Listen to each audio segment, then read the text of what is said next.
Olá, amigos do Notícias Agrícolas, no ar mais um boletim de mercado olhando para as negociações lá em Chicago. Mais um dia daqueles sem grandes novidades, variações de 1 até 5 pontos nos principais vencimentos da soja lá em Chicago, variações negativas para os preços, sofrendo mais aí os vencimentos mais longos. Por exemplo, novembro fechou com 5 pontos mais 25 de queda a 8 dólares e 74 centes por bushel. Enquanto julho, o primeiro vencimento, acabou fechando com queda de 1,25 a 8 dólares e 75 centes por bushel. Vamos entender as movimentações, vamos entender os cenários, enfim, o que pode acontecer com os preços e suas formações. E quem nos ajuda nessa análise é o Mário Mariano, direto lá da Novo Rumo Corretora. Está aqui já o Mário com a gente. Seja bem-vindo, meu caro. Obrigado mais uma vez pela participação aqui no Notícias Agrícolas. Afinal de contas, está faltando novidade para Chicago, Mário? Boa tarde, Alexander. Boa tarde aos nossos amigos no campo. E a resposta ela é um pouco extensa, porque estamos passando por um momento novamente de embates no campo americano e chinês diante de uma movimentação de vendas de produtos americanos que fora anunciado na semana passada uma possível rodada, uma nova rodada de negociações, onde os chineses estariam dispostos a comprar mais etanol, comprar milhos, inclusive, e soja, né?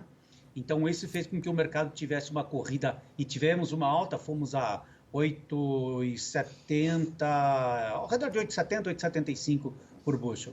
Essa mudança repentina pegou também alguns especuladores vendidos, e com essa notícia de volta às compras nos Estados Unidos, esses especuladores compraram suas posições vendidas, ajudando a impulsionar um pouco mais os mercados futuros na Bolsa de Chicago. Entretanto, o movimento do lado negativo está se dando por conta do aumento e a corrida de plantio de grãos nos Estados Unidos, onde o relatório semanal de ontem indicou que 96% da soja fora plantada. O milho já acabou, como já foi indicado semana passada. Mesmo com esse aumento essa corrida ao plantio e também uma redução de 2% nas lavouras boas e excelentes naquele país, o mercado não consegue entender se de fato os americanos vão conseguir fazer novas vendas para os chineses, uma vez que ainda existe esse embate político no meio do caminho. Aspas. Chineses estão pedindo agora, não só para americanos como para brasileiros também, uma certificação negativa de coronavírus nos seus lotes de carnes e de grãos. Fecha aspas. Isso me parece ser um momento onde coloca dúvidas num mercado, tanto na América do Sul quanto na América do Norte, se será possível e provável que novas vendas ocorrerão. Eu ouvi hoje dois navios vendidos para os chineses de origem americana, um para embarque no mês de outubro e outro no mês de novembro. Semana passada, mais uma meia dúzia de navios teriam sido vendidos, com embarques também em setembro e outubro. Porém, há 3 semanas atrás, nós vimos ao redor de 15, 16 navios americanos sendo vendidos para os chineses. Então, o que eu quero dizer com isso tudo, Alexander, é que o mercado de prêmios da soja americana está mesmo em alta, o que sinaliza uma demanda por produto americano, é o maior preço das últimas 6 semanas. Entretanto, o relatório de exportações divulgado ontem somou apenas 255 mil toneladas. É um número muito pequeno, pois comparando a previsão do Departamento de Agricultura americano, a necessidade semanal deveria ser da ordem de 900 a 925 mil toneladas. Então, para tentar responder sua pergunta inicial, eu diria que o mercado teve uma onda de alta, sim, mas devido ao mau desempenho exportador nos seus registros, o aumento ou a corrida de plantio de grãos nos Estados Unidos acabou criando um limite e não conseguiu romper o objetivo de busca em torno de 8 dólares, de 85 a 9 dólares, outrora já diagnosticado pelos fundamentos e, portanto, uma pequena correção para baixo vem acontecendo. E só para finalizar, você pode perceber, inclusive, no seu comentário inicial, o soja mês de julho teve uma queda que não chega a 2 centavos. Entretanto, setembro e novembro, que são os meses de colheita americano, chegou a 5 pontos negativos. Essa foi a questão inicial limitante de alta na Bolsa de Chicago por conta da corrida ao plantio de grãos americano, Alexandre. Muito bem. Mas nós temos a expectativa e temos também a realidade. A realidade é que a China está tranquila em relação ao seu abastecimento interno e pode manter ou continuar esse gerenciamento de compras que ela vem, não sei se é gerenciamento a palavra, mas enfim, essas compras da forma que ela vem fazendo dos Estados Unidos nesse momento, Mário? O que tenho ouvido bastante que os 6 milhões de toneladas que a China tem em estoque hoje é o suficiente para 20 dias. Uma conta onde o aumento de suínos, ou seja, plantel suíno na China, aumentou 23% nesses últimos 8 meses, a demanda por ração aumenta, portanto, a necessidade de importação num maior volume também se dará. Por outro lado, algumas instituições financeiras essa semana indicou que a zona do euro estaria aí com uma retração em torno de 6% do PIB e a China estaria com 1% positivo. Então, pode-se dizer que a demanda estaria restrita na Europa, né, por conta do seu desempenho do PIB, mas o chinês ainda estaria positivo. Então, me parece que a demanda está mais concentrada na Ásia, especificamente na China, que pode comprar, ou pelo menos tem um potencial de maior consumo, e não só pelo aumento de plantel de suínos, como também consumo humano, que pode trazer uma demanda mais aquecida nos próximos dias para aquela região. Então, se eles, de fato, tiverem a estratégia de compras, que tanto já temos recomendado nos últimos meses, provavelmente a sua necessidade de recomposição de estoque seria da ordem de 14 a 15 milhões, dos 6 atuais. Deve ocorrer isso numa única tacada? Não, é improvável. Mas pensando em termos de valores, o produto brasileiro hoje chega na China com 393, 395 dólares a tonelada. O americano 387. Então é muito provável que com a restrição de vendas de produtos da América Latina, aspas, o Brasil já tem um volume bastante significativo de vendas, se confirmado no mês de vendas de embarque, se confirmado no mês de junho, provavelmente nós vamos atingir 51 milhões de toneladas. Para os 78, o que está registrado para até o mês de setembro e outubro, os estoques de passagem aqui do Brasil seriam reduzidos. Os argentinos, também com a sua moeda mais valorizada. Hoje o peso vale 70 para 1 dólar. Então tem uma valorização do seu produto. Então ele perde competitividade.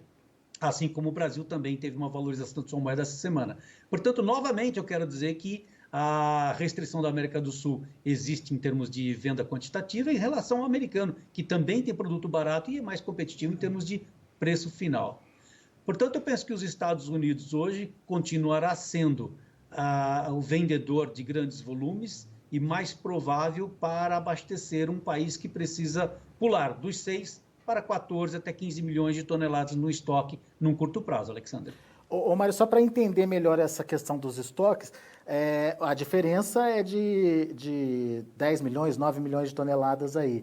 Mas não é isso que a China precisa comprar. Isso é para deixar o estoque desse tamanho, certo?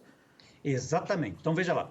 Se hoje 6 milhões de toneladas disponíveis representam apenas 20 dias de consumo, eles vão precisar acelerar um pouco mais as suas compras para recompor um estoque devido a uma demanda animal e humana. Esse estoque ele precisa ser regulado num período um pouco mais longo, então a necessidade de compra mais rápida é necessária. Essa é uma opinião do Mário Mariano, considerando que a demanda está muito atrasada e que as ofertas de outros países, e eu quis citar o Brasil e a Argentina, que estão bastante restritos nas suas vendas devido às vendas que já foram antecipadas, que já foram embarcadas, e o que tem de registro para embarque nos meses futuros, impede nesse momento de ser competitivos. Portanto, o aumento da demanda, se houver essa necessidade num curtíssimo prazo dos chineses aumentar 1, 2, 3, 4 milhões de embarque imediato, só pode acontecer nos Estados Unidos. Refletindo possivelmente nos preços em Chicago, então. Não sei se Chicago vai ser um reflexo tão imediato, porque, veja, os prêmios hoje para produto americano no interior já estão, como eu disse anteriormente, na 6ª semana com maior preço. Então, vem a cada dia aumentando a procura por produto americano e os prêmios estão subindo lá. Chicago consegue subir por conta da demanda americana? Perdoa, demanda chinesa? Sim, entretanto, outros fatores eles impedem. Por exemplo, o plantio americano, ele acaba vigorando e diminui a pretensão de novas compras, pois ele passa a ser, por exemplo, com os 96% de área plantada. Como exemplo, inclusive, 70% das lavouras boas excelentes sugere em torno de 49,5 a 50 bushels por acre de rendimento. Então, já joga uma produção provável em torno de 113 milhões, 112 milhões e meio de toneladas. Isso acaba pesando nos mercados futuros e foi o que aconteceu no dia de hoje. Há exemplo de um movimento no mês de julho que teve uma redução de 2 centavos contra 6, 5 centavos nos meses futuros. Então, a demanda, muito provavelmente ela acontecerá, mas é provável que os prêmios tenham um reflexo mais imediatista do que os mercados futuros na Bolsa de Chicago, Alexander. Ou seja, se não tiver uma sinalização de uma demanda mais agressiva por parte da China no produto americano, a questão da oferta vai ser um limitador aí para esse movimento, certo? Incluindo as especulações de pessoas físicas e pessoas jurídicas na Bolsa, através de fundos. Onde eu quero concluir? Até 3 semanas atrás, 4 semanas atrás, não havia uma expectativa de alta nos preços na Bolsa porque a demanda estava muito pobre. Começou a se aproximar do vencimento do mês de julho, portanto, nos próximos dias a liquidez cai muito nesse primeiro vencimento.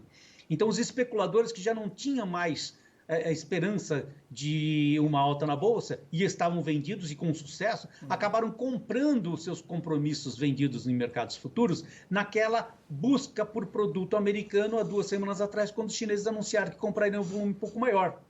Daqui para frente, para os especuladores voltarem ao mercado, precisam construir uma tendência, pelo menos de médio prazo. E neste momento, a expectativa política sobre uma demanda chinesa para produto americano, ela ainda é muito sem transparência.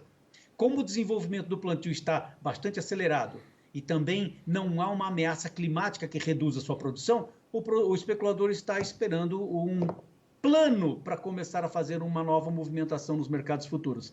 Isso acaba impedindo de dar uma transparência maior nos preços na Bolsa, porque só o fundamento não é o suficiente para trazer uma tendência de curto prazo. Portanto, vamos vivenciar daqui para frente, fica a dica por aqui, a tendência será criada com os vencimentos de setembro e novembro na Bolsa de Chicago, e não mais no mês de julho, porque ele se transformará no mês presente, diminuindo muito a sua liquidez e a participação de fundos e pessoas jurídicas trabalhando na compra e venda, Alexander. Muito bem. Agora, Mário, essa questão de uma segunda onda de contágio do coronavírus, a gente viu aí em alguns momentos fazendo o dólar se mexer, né? O dólar subir em relação às demais moedas, tal. Isso pode ser um limitador aí para um avanço sobre a demanda americana? Os produtos americanos podem ficar mais caros aí num curto prazo, sei lá, em algum momento? Está havendo uma onda assim global onde o vírus volta a ter alguma importância e por isso eu fiz aquele comentário sobre o crescimento do PIB de vários países, incluindo o Brasil. Nós entendemos que a demanda passa a ser restrita. Essa restrição de demanda por conta da zona do euro, por exemplo, ele passa a deixar uma competição para trás na demanda por alguns produtos, e aí eu quero incluir o milho, inclusive, dizendo que o mercado acaba estreitando novamente nesses 2 grandes parceiros, o maior vendedor americano e o maior comprador, os chineses. E esse potencial de aumento por dólares para se proteger desse vírus por conta de uma pandemia que tira a demanda global, faz com que haja um encarecimento nos preços dolarizados na Bolsa de Chicago, tanto para óleo farelo como soja, grão e trigo também. Por essa razão, eu entendo que esse é um outro fator limitante de altas, que seria a pandemia que impede uma demanda maior por produtos elaborados e também matéria-prima, Alexander. Legal. Ficou bem claro, portanto, a condição do cenário internacional. Agora eu queria trazer um pouquinho para a discussão interna, Mário. Afinal de contas, a gente tem pouca soja aí para atender o mercado interno, né, nesse momento. Qual o potencial de consumo desse mercado interno? Será que vamos ter disputa por essa soja que restou? Ou essa soja ainda pode ficar disponível, mesmo que mais cara que a americana, para os chineses nesse momento, que são, como você bem colocou, que é o único país aí com potencial real de compra, de demanda, Mário, nesse momento. Como é que a gente pode analisar o que vai acontecer com esse resto de soja que a gente tem? Julgando os valores citados esta semana e semana passada por instituições como a ANEC, por exemplo, como a Conab, a produção brasileira deve pular um pouquinho mais de 800 mil toneladas do último relatório. Então, provavelmente, produção de 124 milhões e meio de toneladas para a soja, mas aumentamos também a exportação para 78 milhões e meio dos 77 visto anteriormente. O esmagamento vai ficar igual. Então, a somatória do aumento de produção, o aumento de exportação, do que já temos de registro para consumo interno, tanto do biodiesel como o óleo consumo humano, e também para as exportações de farelo, nós vamos ter um estoque de passagem bastante restrito daqui para frente. Basta confirmar se, de fato, teremos uma demanda tão quente por aqui. A exemplo, inclusive, de uma demanda chinesa, a previsão é de que chineses aumentem de 87, 88 milhões para 90 milhões de toneladas este ano. Se confirmar esse volume, o Brasil participar com seus 75, 80% de abastecimento para aquele país, essa restrição do mercado interno será, de fato, um movimento de alta nos preços. Entretanto, não adianta termos só uma demanda forte para produto brasileiro, devido a esse estoque de passagem reduzido, quando nós temos uma oscilação bastante agressiva no mercado cambial. Tivemos semana passada, ou semana retrasada, números ao redor de R$ 4,90, R$ 4,85 para cada dólar, e recentemente R$ 4,25, R$ 4,27, R$ 5,30, né? Então, temos que fazer uma composição aí também, né, Alexandre? Você está me perguntando se essa restrição, esse estoque reduzido até o final do ano, ele é favorável a uma valorização de preço para quem detém estoques. Sim, contudo, nós podemos errar de acordo, inclusive, com essa oscilação cambial, uma vez que semana passada, quando bateu 5,30, 5,20, o aumento de negócios aconteceu com destino à exportação e o mercado interno não conseguia pagar esses valores. Hoje a indústria consegue ficar um pouco mais competitiva, ainda assim, com alguma restrição deste volume que será disputado a partir do mês de agosto e setembro, quando nós iniciaremos, portanto, o processo de entre-safra para a soja no mercado brasileiro. Só como exemplo, hoje, por exemplo, o dólar está caindo 2%, voltando para casa dos 5,15, 5,16, né? Ou seja, uma oscilação muito rápida do câmbio, né, Mário? E um dos fatores é a presença do Banco Central Brasileiro, que ontem à tarde, a partir das 18 e alguns minutos, indicou que venderiam 12 mil contratos de swap. Então, hoje, todos iniciaram o seu dia de trabalho, sabendo que o Banco Central participaria de swaps cambial a partir das 11h30. Isso já fez com que o mercado se antecipasse e caísse um pouco mais.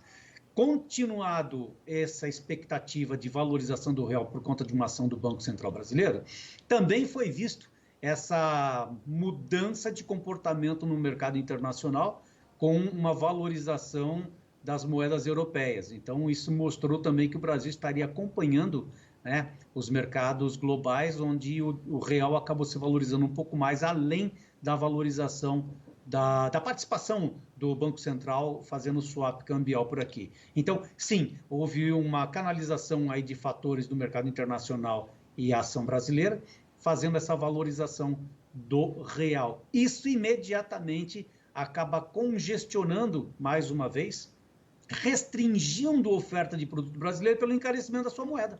Por isso, a Bolsa de Chicago acaba limitando também a sua alta. Aliás, eu quero comentar, deixa eu comentar.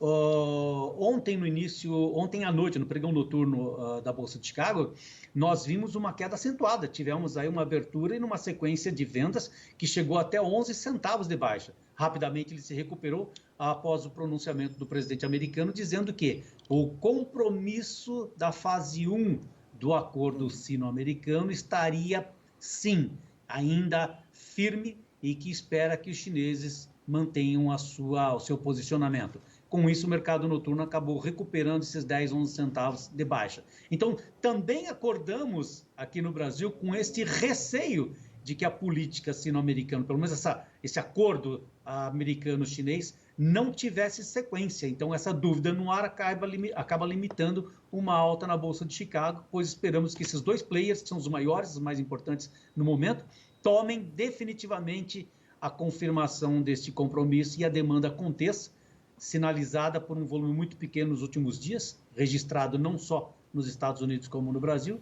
e paire de uma forma que tenhamos um pouco mais de confiança para mostrar e montar uma tendência com uma estratégia de venda para esta safra e a futura também, Alexandre. Muito bem. Mário, tem pergunta para você, vem do Neto lá de Goiânia. Se você tivesse a oportunidade de fechar contrato futuro para os meses de novembro e dezembro, no preço atual, você consideraria isso um bom negócio? Olha, como nós debatemos agora, eu entendo que segundo semestre a demanda continua sendo bastante firme para o mercado interno. Nós temos hoje uma demanda animal bastante agressiva. Os chineses aumentaram só na carne suína 83% de importações.